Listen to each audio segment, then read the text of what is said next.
Welcome to True Crime 101 with Murder Friends, the podcast where three friends from three different countries talk murder. My name is Anna, and I'm American. I'm Alana, and I'm Canadian. My name's Hannah, and I'm British. In addition to our longer episodes, True Crime 101 talks you through key true crime cases and theories. So today, I decided I was going to do a bit of a hometown one. So I grew up in the Washington, D.C. area. So for those of you that are not American, Washington, D.C. is the capital. It's not a state. It's not in a state either. It's its own, city. It's just a city. So it has its own mayor, everything like that, but it's not part of any state at all. And surrounding it, so it's surrounded by Maryland and Virginia, and that area in the country is called the DMV, so DC, Maryland, Virginia, and everyone kind of refers to it as a DMV because that whole area. So a lot of people, I actually grew up in Virginia, on the Virginia, around it, but I always say DC because it's kind of like that sort of area. It's not this, I don't know, that's just kind of how it's referred to. Anyway, so I thought I would take us back to 2002 and tell you about the DC sniper attacks, or the Beltway sniper. Oh. Have you ever heard of this? Do you remember it? Do you know anything about it at all? Yeah, I remember it being in the news because it was quite big newsy, even over here. Yes, because it was. Yeah, it's a big thing, and it was crazy, and you'll see because when I go through it all, everyone was in sheer panic. All right, so these first ones. The first attacks happen in Maryland on one day. So the 2nd of October 2002 at 5:20 p.m. a shot was fired through a window of a Michael's craft store in Aspen Hill, Maryland. The bullet narrowly missed Ann Chapman, a cashier at the store, but since no one was injured, the shot was assumed to be random and no serious alarms were raised. 1 hour later, at 6:30 p.m., James Martin, a 55-year-old program analyst, was shot and killed in the parking lot of a Shoppers Food Warehouse grocery store in Wheaton, Maryland.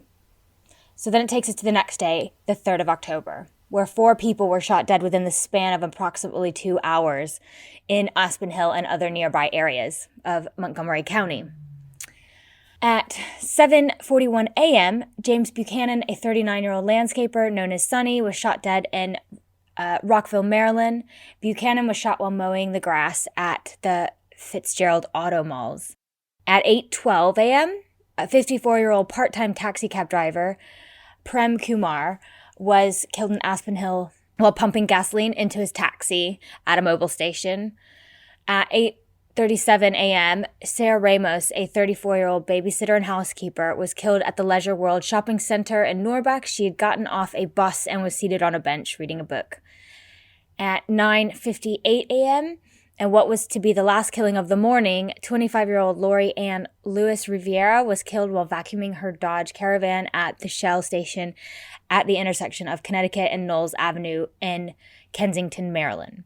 The snipers then waited until 9:20 p.m. before shooting Pascal Charlotte, a 72-year-old retired carpenter, while he was walking on Georgia Avenue in Washington, D.C., so they moved over to the D.C. area. He unfortunately died, not at the scene, but he did die later on from his injuries.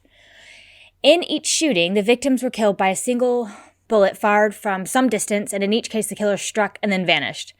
This pattern was not detected until after the shootings occurred on the 3rd of October. So they finally started to sort of piece it together, and then everyone was quite scared. So fear quickly spread throughout the region as news of the shootings spread. At a press conference, Chief of Police from Montgomery County, Maryland, Charles Moose, informed parents that schools were going to be on blue alert, keeping children indoors, and that for the time being, and schools were safe, but we are all, they're taking these measures to keep everyone safe.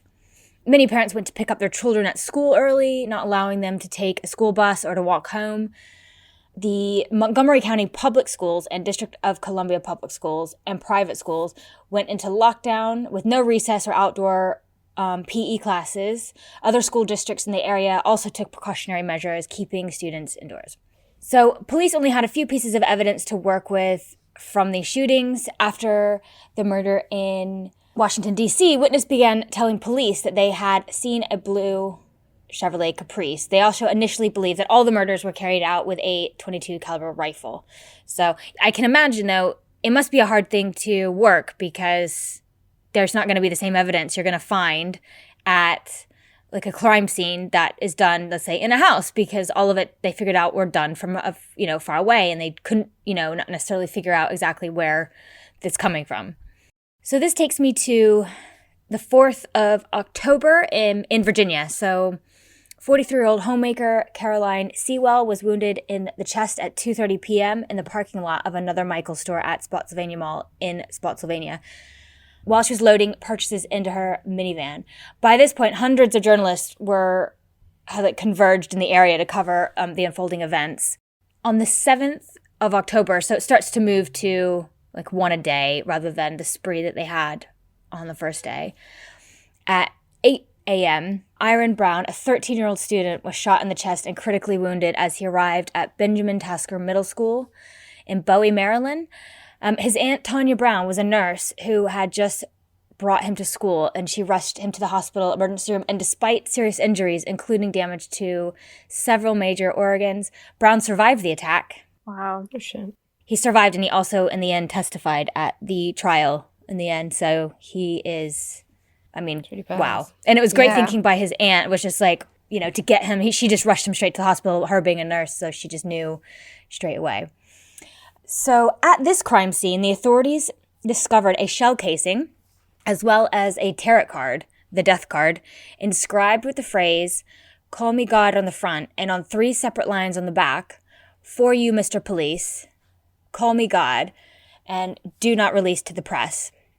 On October 9th at 8:18 p.m., 53-year-old civil engineer Dean Harold Myers was shot dead while pumping gasoline at a Sunco gas station in Prince William County, Virginia, near the city of Manassas. So I grew up in Prince William County. I know the area where that is. So I would have I would have passed there when I was younger quite a lot. I know the exact place. On the morning of the 11th of October, 53-year-old businessman Kenneth Bridges was shot dead while pumping fuel at an Exxon station off Interstate 95 in Spotsylvania County, Virginia, near Fredericksburg. The 14th of October at 9:15, 47-year-old Linda Franklin, an FBI intelligence analyst who was a resident of Arlington County, Virginia, was shot dead in a Home Depot in Fairfax County, Virginia, just outside Falls Church. And on the 19th of October at 8 p.m., 37-year-old Jeffrey Hopper was shot in a parking lot in Ashland, Virginia. His wife, Stephanie, called out to passersby who phoned for an ambulance, enabling Hopper to survive his injuries. At this crime scene, authorities discovered a 4-page letter from the shooter in the woods, and that demanded $10 million and made it a threat to children. Jesus. Yes. So on the 22nd of October, bus driver Conrad Johnson, 35, was shot at 5:56 a.m. while standing on the steps of his bus in Aspen Hill, Maryland. Chief Moose released part of the content of one of the shooter's letter in which he declares, "Your children are not safe anywhere at any time." So that is the last shooting. So I'm going to kind of go back and talk about what was going on and, that month. So it was that whole month, everyone was very panicked, about, especially a lot of them were shot while they were trying to get petrol or at the gas station or just, doing, trying everyday things, aren't they? That's really terrifying. Exactly. So during the weeks when the attacks occurred, fear of the apparently random shootings generated a great deal of public apprehension, especially, like I said, at service station, parking lots of large stores. People pumping gasoline at stations would walk around their cars quickly, while they were doing it, so that they thought that it would be harder target to hit. Some gas stations even started to put tarps up in front of them, in front of the gas station, so you couldn't even, I know, it's pretty crazy. Various government buildings such as the White House, U.S. Capitol, and the Supreme Court building, and memorial tourist attractions at the National Mall, all in D.C., received heightened security. For the duration of the attacks, the U.S. Senate received a driven police escort to and from the Capitol every day, and they weren't allowed to actually leave their residence for any reason except for work. So they were kind of on major lockdown. And a lot of when the specific threat against the children was made, many school groups canceled field trips, outdoor athletic activities, all of that. So police responded within minutes to reports of attacks during the 3 weeks of the sniper attacks, cordoning off nearby roads and highways, inspecting all drivers, thereby it would grind the traffic to a halt. So it was just literally causing chaos all over the area. And if anybody who knows that area, there's so much traffic. Like, there are huge, like quite big highways there, and just the sheer amount of traffic that there is because it's so populated, especially going in and out of like DC. A lot of people will commute together. It's just so much, which similar to like trying to get in and out of London kind of thing. Police canvass the area. They would talk to people and collect surveillance tapes. By Friday night, the 4th of October, the 5 shootings on the 3rd and the 2 on the 2nd were forensically linked to the same gun. So at that point, they definitely like knew, okay, it's the same thing, the same gun for all of these. Eyewitness accounts of the attacks were mostly confused and like spotty. I guess you can imagine when you're not, trying to actually you're not paying attention because you're doing mundane things. You're not really taking in everything around you that's happening until obviously something goes terribly wrong. Hotlines were set up for the investigation. They were flooded with tips. Early tips from eyewitnesses included reports of a white box truck with dark lettering speeding away from the Leisure World Shopping Center with 2 men inside. So police across the area and the state of Maryland were pulling over white vans and trucks. So at the beginning, they thought it was a white van until the blue Capri, like that was seen at the DC attack. So then they kind of switched their targets from that to the blue Chevrolet Caprice. The shooter did attempt to engage the police in a dialogue, and that's why Moose started to release release messages to the media. They're intended for the sniper. They were trying to like pull them out. A telephone call from the shooter was traced. So the shooter did end up calling in. It did work. So the shooter called in, and it was traced to a payphone at a gas station in Henrico County, Virginia. Police missed the suspects by a matter of a few minutes. On the phone call, the sniper, boasting of his cleverness, mentioned a previous unsolved murder in Montgomery. This was identified as the September 21st shooting. So this was before it all started, in Montgomery, Alabama, so not in the same state. Authorities said that they found and matched fingerprints found at the Benjamin Tasker Middle School site, so the little boy who survived that shooting. They matched it with fingerprints found from that shooting at the liquor store as well. So they were saying, okay, this is linked, and this spreads a lot further than they thought. Finally, they did release to the public about the blue Chevrolet Caprice. They told everyone be on the lookout for that. They were pretty sure that is where what the snipers were driving. So that went out to the police, and to obviously all the police were really vigilant, like looking for that car. And on 3:15 a.m. on the 24th of October 2002, John Allen Muhammad, aged 41, and Lee Boyd Malvo, aged 17, were found sleeping in their car, a blue 1990 Chevrolet Caprice, at a rest stop off Interstate 70 near Myersville, Maryland. Now this bit sounds like something out of a movie. Trooper First Class D. Wayne Smith of the Maryland State Police was the first to arrive at the scene and immediately used his light blue unmarked police vehicle to block off the exit by positioning the car sideways between 2 parked tractor trailers. As more troopers arrived, they effectively sealed off the rest area at both the entrance and the exit ramps without the suspects being aware of a rapidly growing police presence. Later, as truck driver Ron Lance was attempting to exit the rest area, his tractor trailer was commandeered by the troops, who used the truck in place of the police car to complete the roadblock at the exit. With the suspects' escape route sealed off, the SWAT officers moved in and arrested them. So, a stolen Bushmaster 22 caliber weapon and a bipod? I'm guessing is that one of the little just to rest the gun on, were found in a bag in Muhammad's car. Ballistic tests later conclusively linked the seized rifle to 11 of the 14 shootings, including the one that no one was hurt. So the one that just went through the window in the Michael store in the very beginning that missed the cashier. The trunk of the Chevrolet Caprice was modified to serve as a rolling sniper's net. nest, which I will post pictures of this. The back seat was modified to allow a person access to the trunk. Once inside, the sniper would lie flat in the trunk and then put the rifle out of the little hole in the back through the license plate, and that's how he was able to take shots. Oh my God. So horrible. So that's also how they were able to like escape so easily and blend in, because they were, for most of them, they were using the car and then driving away like immediately. And obviously again, something happens and all the attention goes to this person who's been, you're not really necessarily seeing what's happening and seeing the car just drive off. So the two suspects later went on trials, and they had trials in both Virginia and Maryland, obviously because of the crimes were spread out over 3 different places. So they did try them they did do 2 trials in each place. Muhammad was found guilty and sentenced to death, and Malvo could not be given the death penalty because he was a minor, but he was given 6 life sentences, so he will never ever get out. The pair were actually also linked to 7 other sniper-style shootings in Washington State, Arizona, Louisiana, Alabama, and Georgia. Oh my God. Yeah. And actually, Muhammad was executed by lethal injection at the Greensville Correctional Center in Jarrett, Virginia on the 10th of November, 2009. It was reported that when asked if he had any last words, Muhammad made no reply. 27 people, including victims, family members, witnessed his execution. And there you have it. And those are the they're known as like the DC sniper attacks or the Beltway sniper as well. I can't imagine like having to investigate crimes like that. Like you're saying, it's not like there are necessarily fingerprints in the house or they can, pick up evidence like that. If you're literally being shot from someone hidden in the trunk of their car and then they just drive away, like that's so scary. Yeah.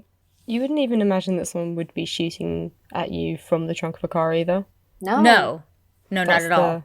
You expect them to be like in a building. So if you were like called to that crime scene, you'd like check all the surrounding buildings. You wouldn't be thinking, oh, let's go to the CCTV footage of like every single vehicle that passed through. And it's like, it shows like a level of, just in my opinion, not in any clinical opinion, like pure psychopathy to modify a vehicle so that you can lay in the back and shoot people out of it. Like, what the fuck? Yeah, it's. Do you know what? I know this sounds. It's always, of course. I just find it cowardly. Does that make sense? It's like you're just hiding and you're just taking people's lives away. People that you don't know they can't see you. You're not like standing up to them and doing this. I mean, I don't know. I don't know how to phrase it. It's all bad, but it just seems even more just. It seems really like senseless. I mean, all killing is senseless. Yeah. When you watch like a Dateline episode or whatever, and they're like, "Oh, he had a mistress, and he killed his first wife so he could be with the mistress," and you're like, "That's awful." And you can you can tie those things together of why somebody would do that. But the idea of like a stranger just killing strangers, I know what you mean. It's hard to explain. Explain, but it's completely senseless. And then also that, I mean, they never had like they thought the motive, it wasn't allowed in court, this part, they thought the motive was that Muhammad's, I think they just probably got a thrill out of killing people as well, but also they wanted to terrorize people. So I know that Malvo later on said that like that was they wanted to terrorize people, which it did. Like it was, and I actually believe that they did get, when sentenced, or charged with a terrorism offense, because that was exactly what they were doing.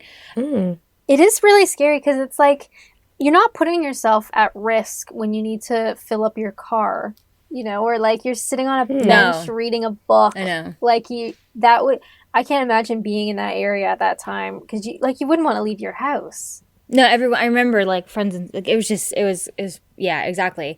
Oh yes, what I was trying to say was that Muhammad's ex-wife, he's married to his wife, or they were still married, but the marriage had like broken down, and they think that she was the real target, and they were gonna do all this to like distract from.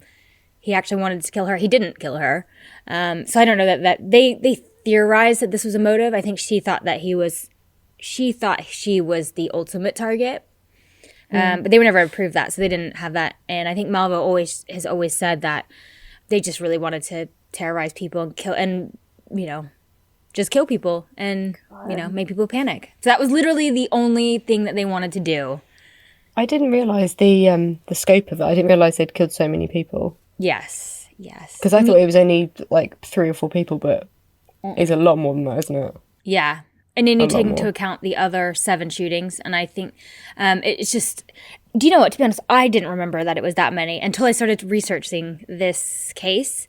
I was just like, oh, yeah, God. Especially the one that happened where they did it. So it was like a spree killing on that one day where they, in a matter of 2 hours, killed 4 people at different locations. Yeah, that's crazy. It's terrifying. And so, it's just... he's obviously still in prison, and he will always be in prison, and... He was so young as well, wasn't he, the other one? 17. Yeah. So, what was the connection between them? Right. Good question. So, Mohammed had helped his mother. Mohammed had helped him and his mother get into the country illegally from the Caribbean. So, yeah, he was an immigrant, and I think that's how he knew him. So, he was like a father figure to him, and then went along with them to do these killings. Yeah, so, and I think ultimately, although they weren't sure if he was just sort of saying this after the fact, but they said that they wanted to, like, train more boys to do stuff like this. So they wanted to, what is the word? When groom more boys to, like, do these sort of crimes and terrorize more people. So, but I don't know.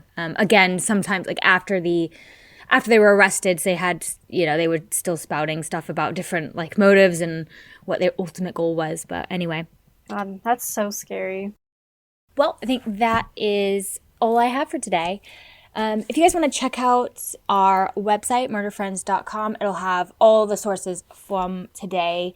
Mainly, I used a lot of Wikipedia and some different articles, which will be up on our website. If you want to email us, murderfriendspod@gmail.com. You can follow us on Twitter at murderfriendspd and Instagram, murderfriendspod. And we'll see you next time. Bye.